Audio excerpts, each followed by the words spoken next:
ഇന്ന് ഞാൻ പരിചയപ്പെടുത്തുന്ന ഒരു ചെത്തിയാണ് കേട്ടോ. ഒരു വെറൈറ്റി ചെത്തിയാണ്. ഇതിൻ്റെ പ്രത്യേകത എന്ന് വെച്ചാൽ 2 തട്ടായിട്ടാണ് കേട്ടോ. അടുക്കാണിത്. നല്ല റെഡ് കളറാണ്. ഇതേ കണ്ടില്ലേ, നല്ല റെഡ് കളറാണ് കേട്ടോ. കുറച്ച് മുട്ടുകൾ മാത്രമേ കാണത്തുള്ളൂ. കണ്ടാൽ നമുക്കൊരു റോസാപ്പൂ നിൽക്കും പോലെ തോന്നും കേട്ടോ. അത്ര നല്ല ഭംഗിക്കാണ് നിൽക്കുന്നത്. ഒത്തിരി മുട്ടുകളില്ലാത്തത് കൊണ്ടായിരിക്കും നമുക്ക് റോസാപ്പൂ പോലെ നിൽക്കും നമുക്ക് തോന്നുന്നത്. കണ്ടില്ലേ, നല്ല ഭംഗിയാണ്. നല്ല റെഡ് കളറാണ് കേട്ടോ. പിന്നെ ഞാൻ അതിൻ്റെ മുട്ടും കൂടി കാണിച്ചു തരാം. കണ്ടില്ലേ, കുറച്ച് മുട്ടുകളല്ലേ ഉള്ളൂ. അപ്പോൾ ഈ ചെത്തിയുടെ പ്രത്യേകതയൊക്കെ ഇതാണ് കേട്ടോ. കുറച്ച് മുട്ടുകളെ കാണത്തുള്ളൂ, അടുക്കാണ്. ഇതൊക്കെയാണ് ഇതിൻ്റെ പ്രത്യേകത. ഞാൻ ആദ്യം 2 പൂവെടുത്ത് കാണിച്ചു തരാം കേട്ടോ.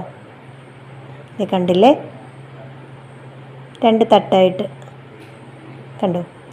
അപ്പോൾ ഇതാണ് ചെത്തിയുടെ പ്രത്യേകത. അപ്പോൾ എല്ലാവർക്കും എൻ്റെ വീഡിയോ ഇഷ്ടമായെങ്കിൽ ലൈക്ക് ചെയ്യുക, ഷെയർ ചെയ്യുക, സബ്സ്ക്രൈബ് ചെയ്യുക. മാക്സിമം സപ്പോർട്ട് തരണം കേട്ടോ.